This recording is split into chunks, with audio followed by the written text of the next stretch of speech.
वाले व्यक्ति के लिए यदि तुम्हें किसी के दोष दिखाई देते भी हैं तो भी दोषों को देख करके किसी से कहने की भावना नहीं होना, इसका नाम उपगूहन अंग है। ये आचरण की पहली सीढ़ी कहलाती है। आचरण जहाँ से प्रारंभ होता है तो सम्यक्त्वाचरण यानी सम्यक तो प्रारंभ के 4 अंगों के साथ संबंध रखता है, तो आचरण लास्ट के 4 अंगों से संबंध रखता है। तो ये ध्यान रखना है कि वहाँ पर गुहन अंग का पालन करना यानी आचरण की पहली सीढ़ी पर कदम रखना है। आप कितने सफल हो सकते हैं इस आचरण को पालन करने के लिए, इसको आपको साधना की आवश्यकता है। क्योंकि अभी तक हमारे लिए ऐसी संगति मिली है कि जहाँ पर हम निंदा पुराण को सुनने में बहुत रुचि रखते हैं। कहीं भी कोई भी व्यक्ति के यदि कोई दोष दिखाई देते हैं तो हम बहुत रुचि के साथ, गहराई के साथ उनसे पूछने की और जानने की कोशिश करते हैं। अब आप कोशिश करो कि जहाँ पर कोई दूसरों की निंदा हो रही हो अथवा दूसरों के प्रति कोई गलत विचार किए जा रहे हों, तो अपन को ऐसी रक्षा करना जैसे आपके पास कोई हीरे हैं और आपको कोई बता देवे कि भैया इस रास्ते से मत जाना, ये रास्ता लुटता है। तो आप अपने उन हीरों की रक्षा करने के लिए वो रास्ता छोड़ देते, तो फिर आप दूसरे रास्ते से और जैसे बने तैसे अपने रत्नों की रक्षा करने का हर हाल में उपाय करते। और यदि कोई चोर कहीं आकर के अपना सामना कर भी लेवे तो उस चोर के सामने अपन संघर्ष करते हैं, जहां तक हो तो वहां तक उन रत्नों को बचाने की कोशिश करते हैं। सामने के जेब से निकाल करके अंदर के जेब में रख लेते, अंदर के जेब से निकाल करके और भी जहां चोर की दृष्टि ना पहुंच सके ऐसे जेब बनवा के रखते, नहीं रखते चोर जेब जिसको कहते हैं। कहाँ बनवा लेते हो? पेंट के अंदर, छाती के नीचे, नाभि के नीचे संवेदनशील स्थान पर, कि जहाँ कोई का थोड़ा सा भी हाथ लगे और अपन को पता चल जाए कि हमारे रत्न चुरा रहा। और वो जेब भी बनाते हैं तो सामने बनाते कि पीछे बनाते हैं? सामने बनाते। तो जैसे नोटों की या हीरे की रक्षा अपन पूरे संघर्ष के साथ करते, ऐसे उपगूहन अंग की रक्षा अपन को पूरी तैयारी के साथ करना चाहिए। कहीं ये निंदा रूपी चोर हमारे उपगूहन रूपी रत्न को चुरा ना लेवें, ऐसी अपन को सावधानी हमेशा करना चाहिए। इसका नाम उपगूहन अंग है। ये आचरण आपने पाल लिया तो बहुत सारे पापों को तिलांजलि दे दी आपने। और फिर इसके बाद दूसरा आचरण करना कि दूसरा व्यक्ति यदि पतित हो रहा है, उस पतित होते हुए व्यक्ति को अपने स्थान पर स्थिर कर देना।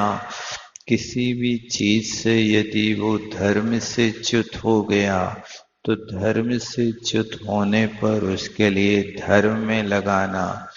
कोई यदि आपका साधर्मी भाई संपत्ति से च्युत हो गया, घाटा लग गया, लुट गया, डाका पड़ गया, आदि आदि यदि कार्य हो गए, तो उस व्यक्ति के लिए स्थितिकरण करना, धर्म में स्थितिकरण करने के साथ साथ उसमें भी ये व्यवहार स्थितिकरण कर लाता है। अब कई बार ऐसे होते हैं कि व्यक्ति लुट गया या घाटा लग गया तो वो प्राणों की बाजी लगा देता, मरने को तैयार हो जाता। अब वो मरने को तैयार माने फांसी लगा रहा, सल्फास खा रहा, तो उस व्यक्ति के विषय में विचार करना कि इसको यदि आजीविका मिल जाएगी तो और भी आगे कई वर्ष तक धर्म ध्यान करेगा, जैन शासन की प्रभावना करेगा। इसलिए वहां भी स्थितिकरण करना। यदि घाटा लगा है, आप संपन्न हैं, भैया तुम हमसे ये ले लो, हमें तुमसे कोई ब्याज की जरूरत नहीं है। तुम जब अच्छे से अपने पैर पे खड़े हो जाओ तो तुम हमें वापस कर देना, अन्यथा चिंता नहीं करना, तुम अभी अपना काम चलाओ। ऐसा स्थितिकरण होता है। बंबई में दो अच्छे भाई थे, संपन्न परिवार के थे। अब हुआ ये कि बड़े भाई का काम था, रंग वगैरह बनाते थे, पेंट वगैरह बनाते थे। अब योग ऐसा बना कि उसमें बहुत घाटा लग गया और उनकी सारी की सारी बिजनेस व्यवस्था चौपट हो गई, बुरी तरह बीमार हो गया। अब छोटे भाई और बड़े भाई 3-4 किलोमीटर की दूरी से रहते थे, दोनों सगे भैया थे, लेकिन बॉम्बे में अलग अलग अपने अपने बिजनेस करते थे। अब हुआ ये कि बड़े भैया की हालत बिल्कुल गंभीर हो गई। 120 किलो का वजन 55 किलो पे आ गया उनका। ऐसे डिप्रेशन में चले गए। अब छोटे भैया ने देखा एक दिन मंदिर में और पूछा कि भैया तुम्हें क्या हो गया, मुझे तो आज तक तुम्हारी कोई स्थिति पता ही नहीं है। तो उन्हें सारी स्थिति बताई।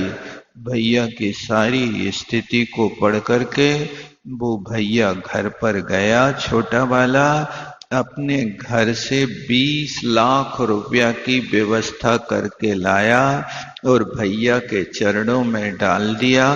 भैया ये तुम अलग क्यों समझ रहे हो, ये तो तुम्हारी संपत्ति है, आपने आज तक हमें एक भी बार संकेत नहीं किया, तुम ये ले लो, पैसा ये सब आपके लिए, हमारे लिए नहीं है, हमें वापस, ब्याज की तो छोड़ो, आपके ये पैसे वापस नहीं चाहिए। भैया की ऐसी, छोटे भैया की उदारता को देख करके वो आधा स्वस्थ हो गया उसी वक्त, और 1 महीना के अंदर वो अपने पैर पे खड़ा हो गया। देखो ये होता है व्यक्ति का भाग्य। और 4-6 महीने के अंदर जब वो 20 लाख रुपया भैया के वापस करने गया तो भैया कहता कि हमें जरूरत ही नहीं, हमारे पास पड़ा है पैसा, आप तो रखो। लेकिन उन्होंने कहा कि भाई रिश्ता भाई भाई का, हिसाब पाई पाई का, अपन अलग हैं, लेकिन पैसा कल बुराई करा देगा। और उनने उनके पैसे स्वीकार कर लिए। कहने का मतलब ये भी स्थितिकरण है। आप क्या समझते स्थितिकरण को? सामने वाला व्यक्ति धर्म से, अर्थ से और मोक्ष पुरुषार्थ से च्युत हो रहा है तो उसके लिए इस तरह से स्थिर कर देना। ये सम्यक दृष्टि का कर्तव्य होता। तुम सम्यक दर्शन का पालन करना चाहते हो तो आप सम्यक दर्शन को इस तरह से सुरक्षित रखिए। आप अंतरंग में तो कह रहे हो कि हाँ कोई धर्म से च्युत होने वाला है तो हम उसके ऊपर तो दृष्टि रख रहे हैं, लेकिन बाहर से तुम्हारा भाई और तुम्हारा पड़ोसी पाई पाई को तड़प रहा है और तुम ऐश कर रहे हो और यहाँ पर घूमने के लिए अमेरिका और स्विट्जरलैंड और फलाने लैंड जा रहे हो, वहां आप 20-20 लाख एक बार के घूमने में खर्च कर रहे हो और यहाँ तुम्हारा भैया भूखा पड़ा है। उसके लिए बार बार मन में भाव आता कि अजीब का नहीं चल रही है, या तो अपन दिवालिया हो जाओ अथवा मौत के फंदे पर झूल जाओ। ये मौत के फंदे पर झूलने का जो भाव पैदा हुआ वो धर्म से च्युत हो गया। आप उसको धर्म में स्थित करें, जितना सहयोग हो सके उतना सहयोग करें। ये भी स्थितिकरण है। घर के भाई भूखों मरे, दानी हुए तो क्या हुए? तुम बड़े लाखों करोड़ों का दान कर रहे हो और स्वयं का भाई ऐसी कमजोर परिस्थिति में जी रहा है। तुम रोज अंगूर और केला खा रहे हो, वो बेचारा लौकी नहीं खरीद पा रहा है। 8 दिन में 1 लौकी खरीदता है तो मुश्किल पड़ जाता है। तो ये अपना कर्तव्य समझ करके अंतरंग और बहिरंग दोनों प्रकार से स्थितिकरण करना। गिरती को हस्तावलंबन देना। अरे कोई गड्ढा में गिर गया, अरे धर्म से थोड़ी गिरा है, वो धर्म से गिरेगा तो स्थितिकरण करेंगे। तो धर्म से गिरेगा तब स्थितिकरण करोगे। गड्ढा में गिरा है तो आप हाथ का अवलंबन नहीं दोगे उसको उठाने के लिए। गड्ढे में गिर गया तो गड्ढे से उठाना, ये भी हमारा स्थितिकरण कहलाता। ऐसे दोनों पहलू से अपना काम करना।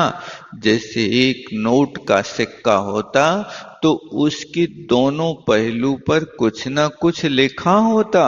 ऐसा तो नहीं होता कि एक पहलू तो बिल्कुल साफ है और दूसरी तरफ 5 का अंक बना है। नहीं, एक तरफ 5 का अंक है तो दूसरी तरफ भारत सरकार की मोहर है, 3 शेर की मुद्रा बनी हुई है। ये हमारी दोनों तरफ से, दोनों पहलू से हम उसका निर्णय करते हैं। इसी तरह स्थितिकरण करना तो दोनों पहलू से देख लो कि कहीं आपके सामने वाला भूखा तो नहीं बैठा, उसके खाने की व्यवस्था भई के नहीं भई। ये भी स्थितिकरण है। दूसरों के दुखों को दूर करना, ये भी स्थितिकरण है। इस तरह से ये स्थितिकरण अंग पालन करने में हमेशा तत्पर रहना चाहिए। ये सम्यक दर्शन की आचरण की पालन करने की दूसरी सीढ़ी है, दूसरे प्रकार का आचरण है। आचरण जो हो रहा है यहाँ पर निज को और पर को दोनों को करना।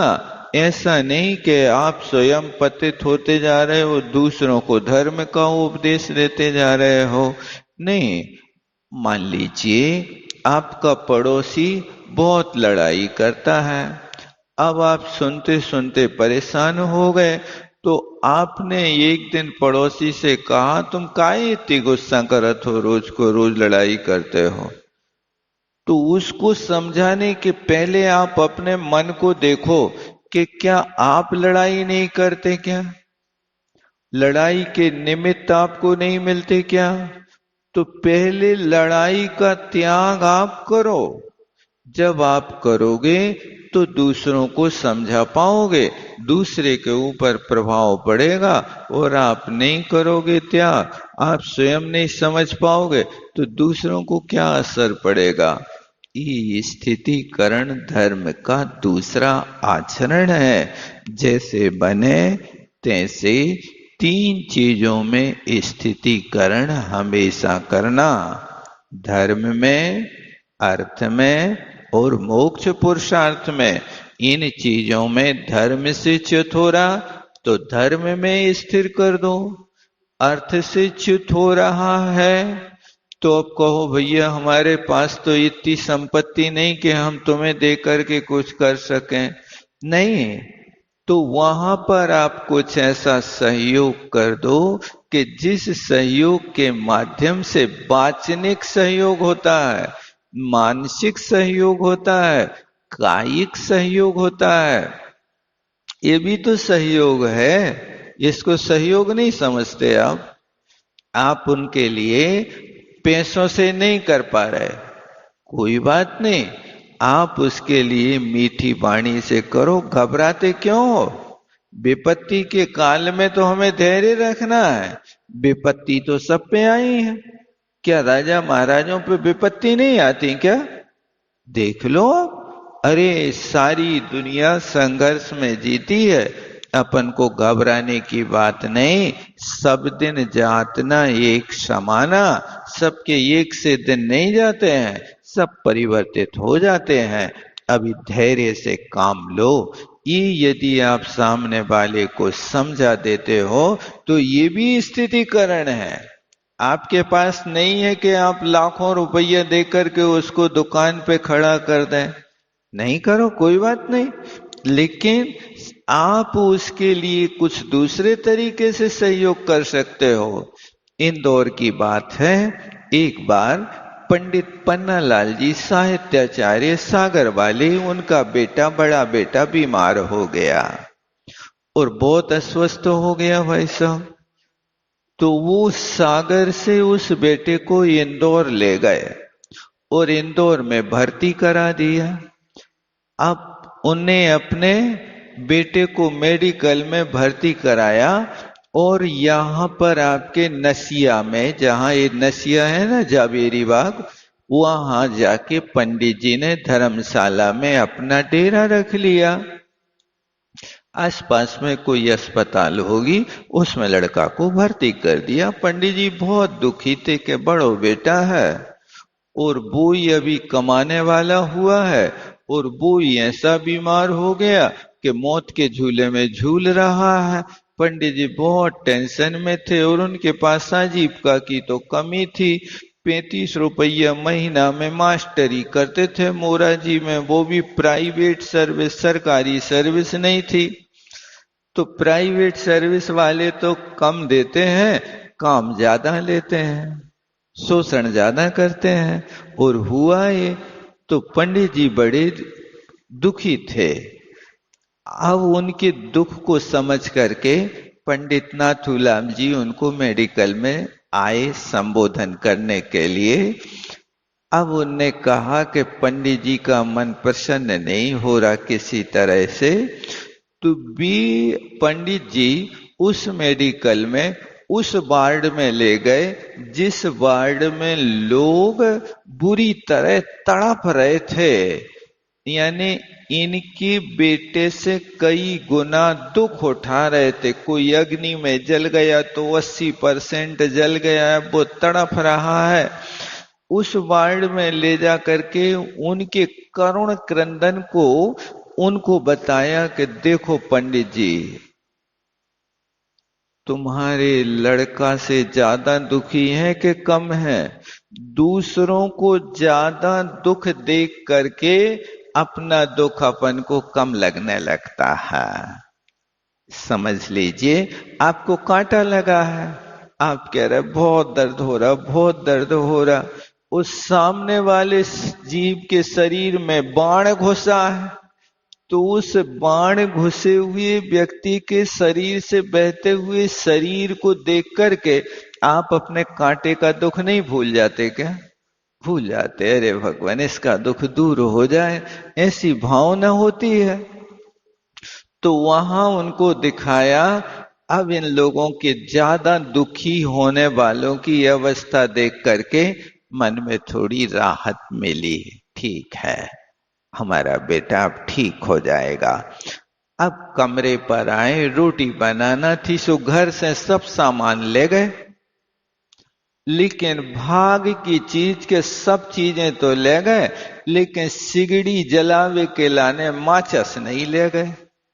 अब माचिस खरीद भी गए, तो बाजार में दुकान में वहां गए माचिस खरीदने के लिए, सो जिस किराने की दुकान पे जाके माचिस मांगे, सो वो कहे माचिस नहीं है, माचिस नहीं है। तो पंडित जी ने कहा एक दुकानदार से, तुम लोग कैसे किराने के व्यापारी हो, किराने के व्यापारी हो करके और माचिस नहीं बेचते हो, माचिस तो रखना चाहिए। तो उस व्यापारी ने समझा कि ये परदेसी व्यक्ति है, कुछ समझ नहीं रहा है, इसलिए उस व्यक्ति ने कहा पंडित जी तुम यहां से उस चौराहे पर चले जाओ, उस चौराहे पे एक व्यक्ति माचिस बेचता है, तुम्हें उसी से खरीदना पड़ेगी और कहीं नहीं मिलेगी माचिस। ऐसा क्यों किया भैया तुमने? एक ही व्यक्ति माचिस बेचेगा, दूसरा नहीं बेचेगा। तो उनने कहा ये व्यक्ति बहुत गरीब है, इसके पास नो धना नो चना की व्यवस्था नहीं है, भूखों मर रहा है। इसलिए हम लोगों व्यापारियों ने सोचा कि यदि कुछ इसके लिए चंदा करके देवें तो उसको हीनता जागेगी कि हम शरणार्थी हैं, इनके द्वारा दिए हुए द्रव्य से खा रहे हैं, उससे जी रहे हैं, तो उसको हमेशा दीनता रहेगी, हीनता रहेगी, समाज में मुख नहीं उठा पाएगा, क्योंकि हम तुम्हारे टुकड़ों से जी रहे हैं। इसलिए हम सब व्यापारियों ने नियम कर लिया कि अपन सब व्यापारी मिलकर के आज से माचिस नहीं बेचेंगे, तब तक ये अपना घर और अपनी व्यवस्था बना के खड़ा नहीं हो जाए, तब तक माचिस इंदौर में इस मोहल्ले में वो ही बेचेगा और कोई नहीं बेचेगा। तो वो माचिस आपको चाहिए तो वहां ले लो। पंडित जी को सुन करके बड़ा आश्चर्य हुआ, अपने दुख भूल गए। देखो जी कहलाता ही स्थितिकरण, ऐसो स्थितिकरण करो कि सामने वाले के लिए तुम सहयोग कर दो, लेकिन उसको दीनता महसूस ना होवे। तुम ऐसा ना करो कि जिंदगी भर तुम अपना गुलाम बना करके रखो। हमने तुम्हें सहयोग किया था ना, अब तुम हमारा हमेशा वो मानते रहो कि हमने तुम्हारा सहयोग किया। नहीं, ऐसा नहीं। ये व्यक्ति अपनी स्वतंत्र सत्ता के साथ जिए, हम माचिस न बेचे, हमारा कौन सा व्यापार रुक जाएगा, कौन सी कमी हो जाएगी। दिन में यदि 10-20-100 रुपए की माचिस बेच भी ली तो बस उस समय तक हमारा ये त्याग है। ये भी बहुत बड़ा त्याग है। आपने ये त्याग कर दिया, यानी एक व्यक्ति के लिए आजीविका दे दी, एक व्यक्ति को आजीविका दी, उसको धर्म में लगा दिया। अब वो व्यक्ति तुम्हारा एहसान मानेगा, समाज का उपकार मानेगा और अपने गर्व के साथ जिएगा कि हम कोई के लेनदार नहीं है, हमें किसी का 1 रुपया नहीं देना, हमने अपने हाथ से आजीविका करके हम अपने पैरों पे खड़े हो गए। ये तरीका आपको स्थितिकरण करने का, अपनी समाज के बीच में और भी कोई व्यक्ति यदि ऐसी परिस्थिति में जी रहा है तो उसके साथ करने की कोशिश करना चाहिए कि भाई हम इनको पैसे देंगे, पैसे से दीनता आएगी। और हम कोई से कह भी सकते हैं, अरे तुम जानत नहीं है, हमने इनको 1000 रुपया को सहयोग करो तो उस समय तबे ही खड़े हो पाए। देखो व्यक्ति को अपमान तो महसूस हो जाता। अब वो व्यक्ति अपने मित्र को ले गया या अपनी ससुराल, अब उसने कहा भाई हम तुम्हारी ससुराल नहीं जा रहे। क्यों? हमारे पास नए कपड़े नहीं है। तो नए कपड़े नहीं है तो तुम हमारे नए कपड़े पहन लो और चलो हमारे साथ। हाओ चलो चले गए। अब ससुराल में सारे लोगों के सामने कह रहे हैं ये कपड़े हमारे नहीं पहने, ये कपड़े हमारे नहीं पहने हैं। अरे भाई साहब, उस व्यक्ति को लगा कि प्रसंग छेड़ने की बात ही कहा है तुम्हें। कोई तुम्हारे ससुराल वाले तुमसे पूछ रहे हैं कि ये कपड़े कौन के पहन के आए तुम। अब उसने कहा कि भाई साहब तुम ये बात काहे कह रहे, यानी आपके अंदर गहराई नहीं है, सामने वाले व्यक्ति को नीचा दिखाना चाह रहे हो। यही तो सबसे बड़ी आज के समय में समस्या है। इसलिए आज हमारा स्थितिकरण अंग टूटता जा रहा, टूटता जा रहा। हम एक दूसरे के कोई सहयोग करने के लिए तैयार नहीं है। और आपके पास संपन्नता है, लेकिन संपन्नता होने के बाद भी सहयोग करने की भावना नहीं होती। आज के समय में पंचम काल की बड़ी विचित्रता है। हर व्यक्ति सलाह तो दे देता है। आज के समय में सलाह एक से मांगो तो 1000 देते हैं, और सहयोग 1000 से मांगो तो एक से मिलता है। ये देखो कैसी विचित्रता है। सलाह बिना मांगी मिले। भाई साहब, हमारे घुटनों में दर्द होगा तो हमने सरसों को तेल लगाओ तो ऐसी अचूक दवा निकली कि बिल्कुल जैसे जादू होगा हो। हाँ, तुमने कर लिया। अब वो कहता कि नहीं तुम नींबू ने खाइयो, तुम खटाई ने खाइयो, तुम टमाटर ने खाइयो, तुम अंगूर ने खाइयो। अरे भाई साहब, सामने वाले व्यक्ति के लिए तुम सलाह दे रहे हो बिना मांगी, लेकिन वो सामने वाले मानने को तैयार है क्या नहीं, पहले ये तो देख लो। सारे लोग सलाह देवे तैयार हो जाते, लेकिन कोई ऐसो एक उंगली भर सरसों को तेल लगा के उसके घुटनों में लगाने को तैयार नहीं होता कि चलो सलाह तो ले लो। अपनो तेल लगाएगा कौन पहले उसके घुटने में? तेल तो अपनो खरीदो, तेल अपनो खरीदो। अरे भाई साहब, सेवा तो वो कहलाती कि तुम अपना कुछ कर लो खर्च। वो बीमार है, तुमसे अपेक्षा रख रहा है, तुमसे अपने दुख कह रहा है, तो तुम क्या चाहते कि बस हमने मुंह हिला दिया और जेहबा हिला करके अब तुम खरीदो तेल? नहीं, ये स्थितिकरण है भैया। मेथी को चोरो तेल तुम्हारे पास नहीं, हमारे पास रखा है, चलो हम लगा देते हैं। यही तो स्थितिकरण है, यही तो धर्म है, यही तो सम्यक दर्शन का आचरण करने का दूसरा चरण है, दूसरी बार कदम रखा है। आप इस तरह से आचरण करिए कि जिसके माध्यम से आपका ये सम्यक दर्शन का गुण बहुत अच्छे से पल जाए। इसी का नाम स्थितिकरण है। आप स्थिर करिए, अंतरंग से करिए और बहिरंग से करिए, और निज को करिए और पर को कहिए। आप यदि पतित हो रहे हैं तो आप भी अपने आप को संभालिए। कैसे हो रहे हैं पतित? मान लीजिए आज आपकी नींद नहीं खुली और आज अभिषेक पूजा नहीं किया, तो तुम्हें भी जरूरत है अपने आप को स्थिर करने की। आज पूजा करने के लिए हम नहीं गए, बहुत बड़ा अनर्थ हुआ है।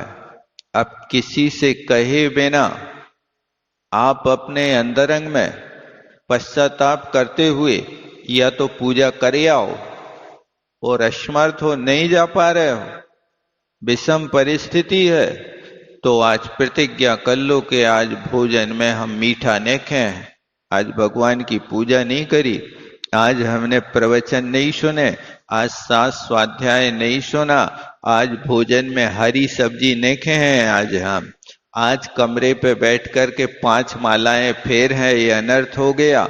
ये जो आवश्यक आज आपसे छूट गया, उसे आवश्यक को आप नहीं कर सक रहे हो, तो वो अपने आप से स्वयं कड़ा दंड दो अपने आप को। तुमने आज प्रमाद किया क्यों, ये गलती हुई क्यों, उस गलती का तुम्हें प्रायश्चित लेना पड़ेगा। ये होता है। इस तरह से अपन को ये ऐसी कठोर साधना करना चाहिए। एक मुनि महाराज थे, वे सामायिक पे बैठ गए और उनको नींद आने लगी। अब नींद आ गई तो सामायिक में थोड़ी देर उनका नींद में निकल गया। आंख खुली, ओहो, वे जेठ माह के महीना में दिन के 12:30 बजे खुले छत पे जाके खड़े हो गए और उनने 2.5 घंटा की सामायिक करी। पूछा, महाराज इतनी गर्मी में आपने आतापन योग किया? बोले, आज तो मेरी सामायिक आवश्यक में दोष लग गया। निद्रा ने अपना जाल फैला दिया और उस जाल के कारण मैं आज निद्रा में चला गया। अब मैंने अपने आप को प्रायश्चित दिया कि अब नींद दूर से देख करके भाग जाए, इसलिए आज जेठ के महीने में छत पे खड़े होके सामायिक करूंगा। ये अपने आप को दंडित करने में आप ईमानदार रहिए। दूसरों के लिए तो आपसे कहा जाए कि बताओ भाई, इस व्यक्ति ने अपराध किया है, इसको क्या दंड देना चाहिए? आप सोचते अच्छे कड़े से कड़ा दंड मिलना चाहिए, उल्टा टांग करके कोड़े मारो इसको। आप दूसरे के अपराध के लिए कह रहे हैं उल्टा टांग के कोड़े मारो, लेकिन क्या ये गलतियां आपसे नहीं होती हैं क्या कभी? क्या आप भी ऐसी गलती करने के बाद अपने आप का प्रायश्चित ले सकते हो कि उल्टा उसको टांग करके कोड़े मार रहे? आप कोड़े नहीं मारना, आप उल्टे टांग करके शीर्षासन लगा करके 15 मिनट माला फेरना। एक कड़े से कड़ा दंड यदि आप अपने आप को देने लगते हो, आप व्रतों के प्रति, धर्म के प्रति आप ईमानदार हो गए। आप अपने साथ ईमानदारी बरतिए। दूसरों के साथ हम ईमानदारी करते हैं और कहते हैं इसने अन्याय किया, इस अन्याय का ये दंड भोगना पड़ेगा। बहुत अच्छा, ये अन्याय का दंड भोगना पड़ेगा। लेकिन क्या आपने मन से और वचन से अन्याय किया? उस मन और वचन से किए गए अन्याय के लिए क्या आप अपने आत्मा को स्वयं दंडित करते हैं? यदि ये आपके अंदर आ जाए, आपको दिन भर में कितने डंडे खाना पड़ेंगे इसका कोई ठिकाना नहीं। आपने सामने वाले दुकानदार के साथ जो व्यवहार किया है वो ठीक किया है क्या? इस पर अपन को सबसे पहले स्वयं के लिए स्थितिकरण करना, फिर इसके बाद अब दूसरे का करने का प्रयास करना। बोलो आचार्य गुरुवर विद्यासागर जी महाराज। जावाणी के ज्ञान से सूझे लो कालो, सोवाणी मस्तक धरूं सदा। हे जिन वाणी भारती तो जपो दिन रैन, जो तेरो शरणा गए सो पावे सुख चैन। देव भजो अरिहंत को, गुरु सेवो निर्ग्रंथ। दया धर्म पालो सदा, यही मोक्ष का